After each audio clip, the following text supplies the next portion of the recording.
So you've probably already been told, or you've seen online, that video should be a key part of your content strategy or social media strategy this year. And you're probably thinking, well, it's his job, obviously he's going to say that.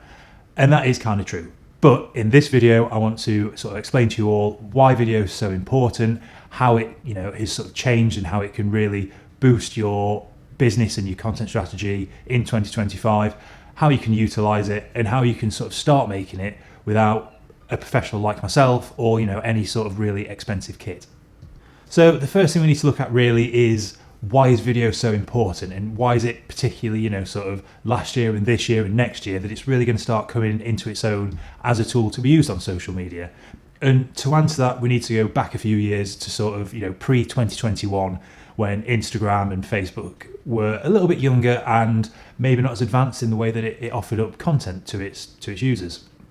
So if we go back to then, it was all about followers, right? If you had 10 followers, your reach wasn't great. If you had 100, 1,000, 1,000,000, it grew exponentially based on how many followers you had. And it didn't matter what sort of content you put out there, your followers would see it because all they saw is the people that they followed.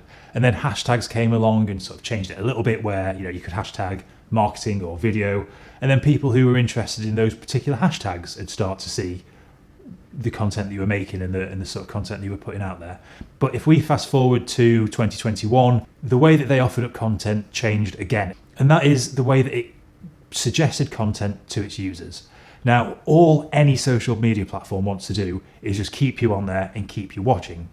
Now, you'll probably notice this yourself. If you scroll through your Instagram feed, your Facebook feed, your TikTok feed, you'll notice that most of the content that you're getting shown or that you're seeing isn't from your Facebook friends, or isn't from people that you follow on Instagram. It's content that Instagram and the platforms think that you're interested in.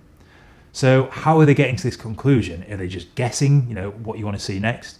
No, of course they're not. They're scanning everything that gets uploaded. So any video you upload, any photo you upload, anything like that is scanned by the platform, and in the case of video, it's transcribed, and the AI in the background will look at that transcript and go, right, this video is about social media, and it'll sort of know that, and your video will get tagged as social media.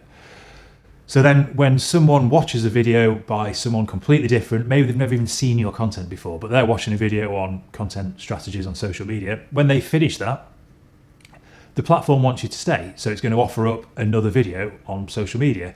And yours will be, one of the ones in sort of this massive bank of content that it's going to start showing people.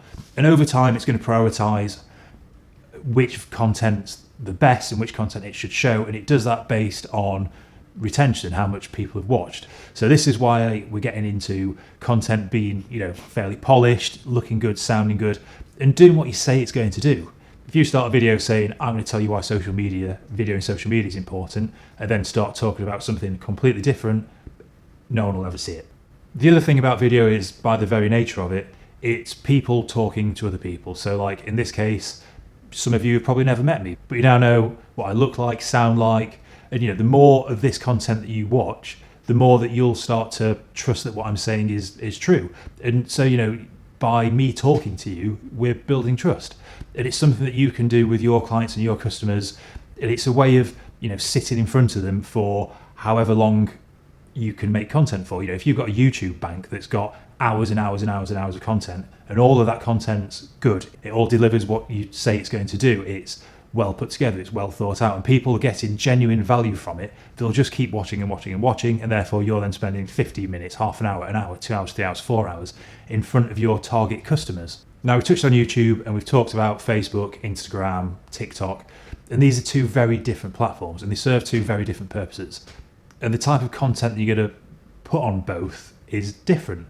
Now, yeah, there is a little bit of overlapping, and as YouTube introduces shorts and Instagram sort of lifts the limit on the length of videos that you can post, these are going to start to get a little bit more intertwined. But at present, there is still sort of a fairly solid divide.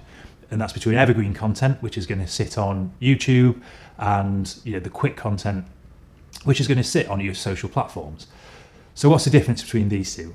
Well, we'll talk about the social media side of it first. So anything that you put on social media, you need to be okay with the fact that in a few weeks, it's probably gone and forgotten about. So you're going to need a constant sort of stream of videos being posted.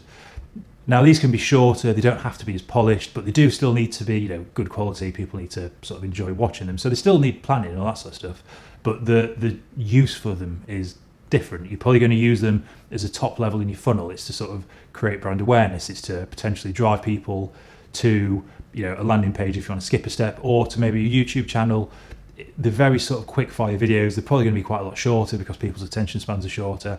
And the main difference is, when someone's watched your content on social media, the next video they see will be by someone completely different. So the chance of them, clicking on it and sort of exploring your videos, you don't really have as much control over. It might happen, but if people are just mindlessly scrolling and sort of consuming as they go, it's much less likely to happen.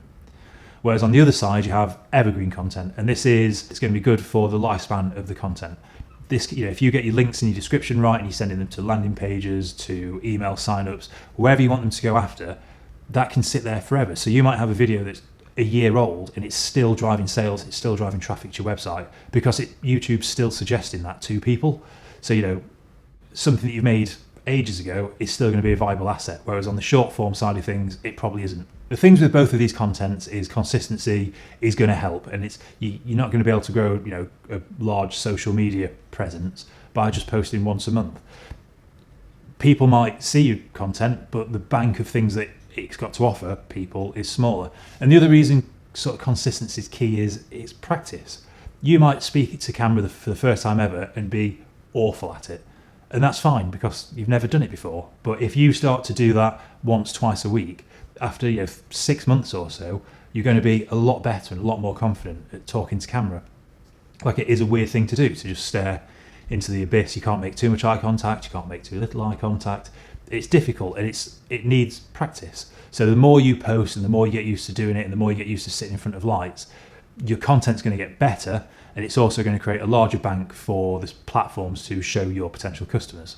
So how is it something that you can implement yourself right now? I'd say just start doing it. You don't need a professional videographer, you don't need professional camera equipment. These things definitely help, but to just start making content, start practicing, start writing scripts, start working on hooks, all the things that eventually come together to make really engaging content that's going to work and it's going to push your brand forward. You can start doing that now. We've all got iPhones, we've all got windows in our offices that we can sort of use together to make sure that the stuff we're putting out is better than 99% of our competitors. Yes, if you invest in cameras, yes, if you invest in lights, it's going to be better, but that's something that you can do later down the line, and you can build a use case for buying all that stuff. If you've started putting out content that you've shot on your phone, you've noticed your sales starting to increase, it's easy to justify then a £200 light, £1,000 camera.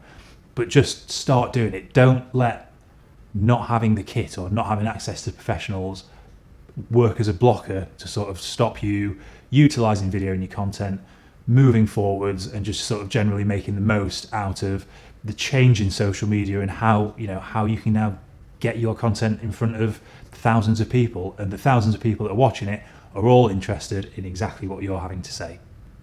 If that's been useful, this video here is going to help you at no end as well. YouTube's pretty smart. Like I said, it knows what you want to see. So give that one a watch, and I will see you next time.